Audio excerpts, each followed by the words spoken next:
We obviously went through the introduction of VUCA, what it really means and all. And while preparing the topic, I was thinking about what really happened in the past. Last year, I was in a similar panel discussion, and the chairman of the institute actually said to the students that whatever you are learning today is no longer going to be relevant by the time you pass out. I actually asked them that question, then why are you having this MBA program? Obviously, that was something that had to be done. A similar sort of experience which I've heard is when Khushwant Singh had made a similar comment in one of the Delhi universities, saying that the piece of degree that you really have is not worth the cost of printing. So why is education really relevant in this VUCA world? Can we really change our education system, make it more relevant? Can we change our engineering management courses to make it relevant? That's basically what the question comes in. The ice hockey, is basically a story about the puck. Wayne Gretzky is known as the is the god of actually ice hockey. He has multiple records. He once made the statement saying that, I go where the puck is going to be, not follow where the puck was before. So how do we anticipate these changes? How do we manage things? How do we manage uncertainties in the world where we live? Today's state of the corporation is basically, we follow a lot of rules and policies, but really don't look at agility. And here agility, what I mean to say is the pace at which we anticipate these changes and make corrective action. We HR guys are to be blamed because what we really do is we want to follow processes, and the standard answer that we give is, it will set a precedence. But when we talk about VUCA, when we talk about a world that is so ambiguous, we need to be prepared to challenge status quo and ensure that we are making the right changes. And that's what agility is all about. We go with KRAs in organizations, and these KRAs would be set 1 year back, and in most organizations it might be just be templates that might exist, and people are actually measured on that. Is it really the right way to measure changes for an individual? Are we really looking at doing an appraisal based on changes that I would have done based on the situation? What did I do to retain a particular customer? The answer is perhaps no. We go with standardization. We follow metrics. And why are metrics followed? It is to make life simpler for a manager, because the manager will rate an individual based on that. But in an ever-changing world, and ever-changing changes that are going to happen, will those metrics really be relevant? The answer is perhaps no. How do we celebrate failure in an organization? Does our organization support failures? Does the organization really encourage us? Or are we behaving, or are we taking actions just to save ourselves from what we are doing? That particular culture really defines, are we prepared to manage in this VUCA world? And when I say organization, this can apply to companies, this can this is applicable to institutes, this is applicable to everything. Why I put this picture was, there's a very recent, Richard Branson was recently in the news. And that was to talk about leave. He said unlimited leave. Netflix has always been doing that. Okay? But Virgin has also done this. In today's organization, what do we do? And I come from an IT company. People are actually measured by the time that they spent. 8.5, 9 hours. It is not on their creativity or on their productivity that is measured. We forget to note that people have 24 hours, but we really put restrictions around 9 hours, 9.5 hours, and that's basically how we operate today.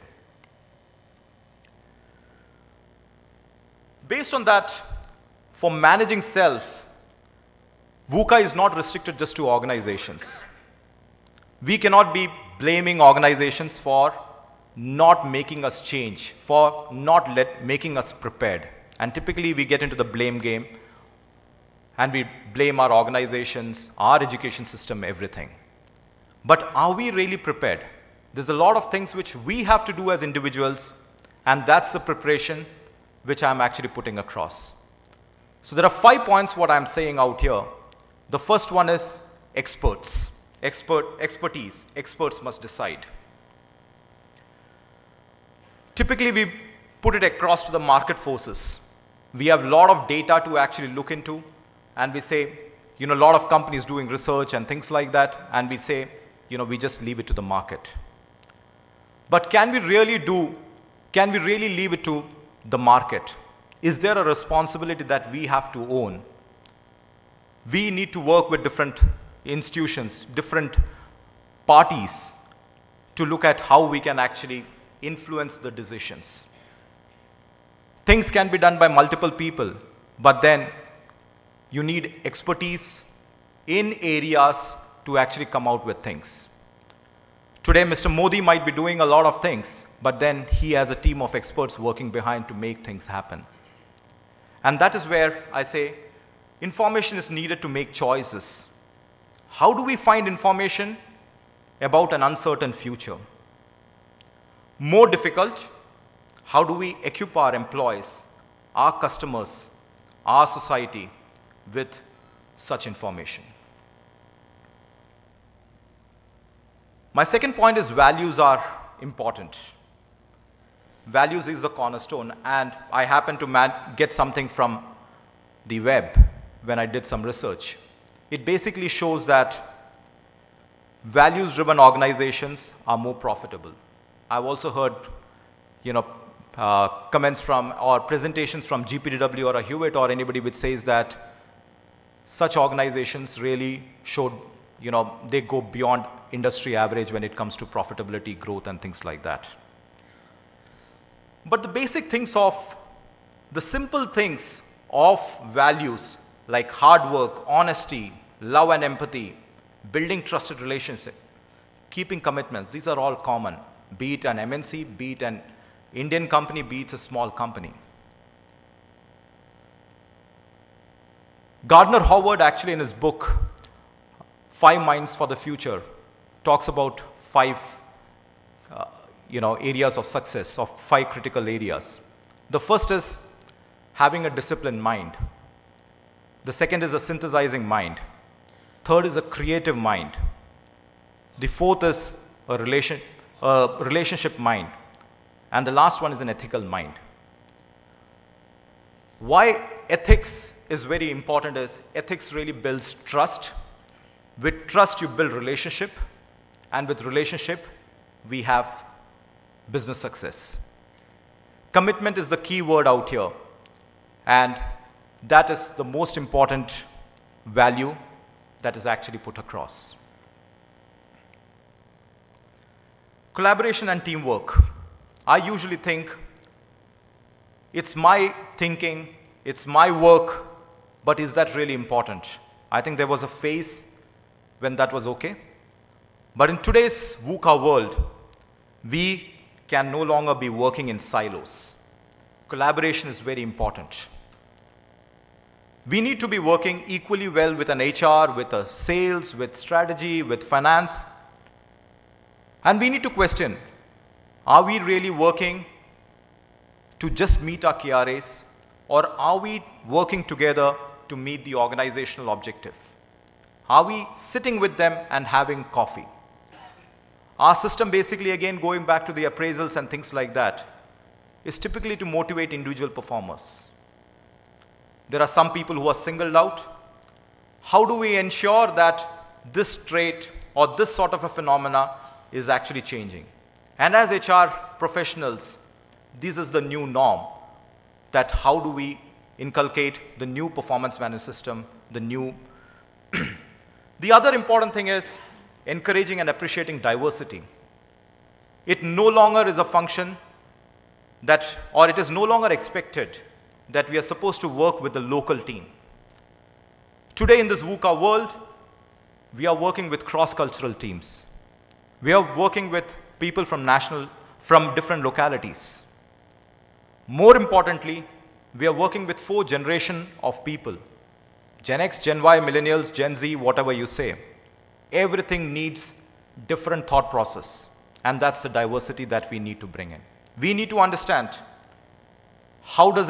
what does it take to work with Gen X will not be the same for when we work with Gen Y. Are we really looking into it?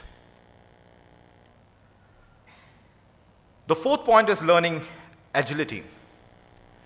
And learning agility, most people, again, when we look, most organizations, rather than defining potential, they look at the past performance. And research has really shown that potential is actually directly has a relevance to learning agility. And learning agility is mental, people, change, and results. These 4 agilities are critical skills to succeed in an uncertain environment. And we need to be equally good in all the 4 agilities. We cannot let go of one. And if we can have a very high change agile person, but how does that make a difference if the individual is not high on results agility? So there is a correlation to all. In fact, one more agility which I would really add out here is the physical agility. Just like we take precautions to be fit and not go to a doctor or a hospital, these are the agilities that we need to look at. We need to take the preventive measures so that we are highly learning agile in this VUCA world. The last point that I look at from a self-management perspective is purpose. And why is purpose so important? Now, in this uncertain world, in this ambiguous environment, there are so many choices that we will come across. And the only sane thing that will actually remain is basically if we have a purpose and we are moving with the purpose.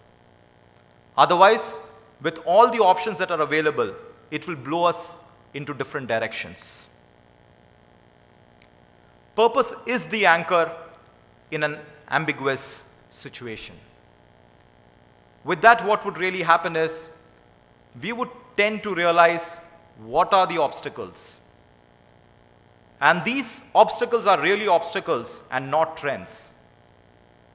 We'll be able to take corrective action on that.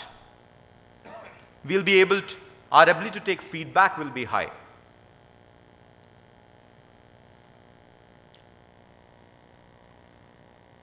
To succeed in a VUCA world, the first and the important thing is we need to be open. We need to be open with multiple answers. We need to take multiple points of view rather than immediately jumping into an immediate answer as such.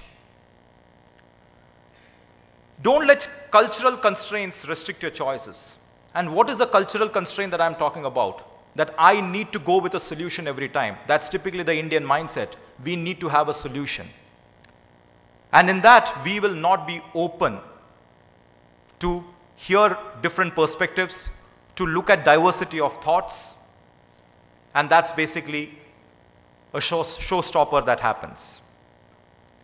Collaboration and teamwork is very important because that's where the whole diversity thing comes in.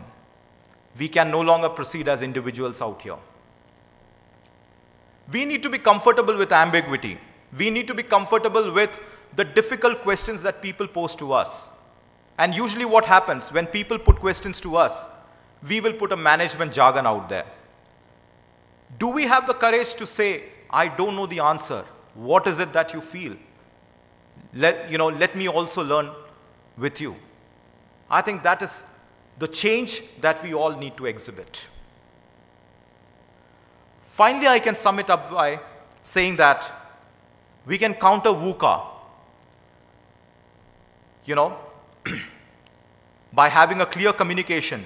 A V out there is countered by vision, which is having the right communication, having a very strong belief, having a very strong focus. The uncertainty can be controlled by understanding. That is our curiosity, our ability to ask questions, challenging status quo, having empathy, understanding others' point of view. The complexity part of it, we can try to get by clarity. How can we simplify things? How can we break down things? How can we bring a systems thinking perspective? The most important thing is the agility, which counters the ambiguity part of it. And that's basically our decisiveness.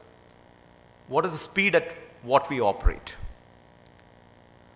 VUCA is here to stay. It has been in existence for years. There's uncertainty which always will be there, and as leaders, as managers, we will always find that it's basically how well are we prepared as individuals rather than leaving it to the organization to make us prepared. Thank you.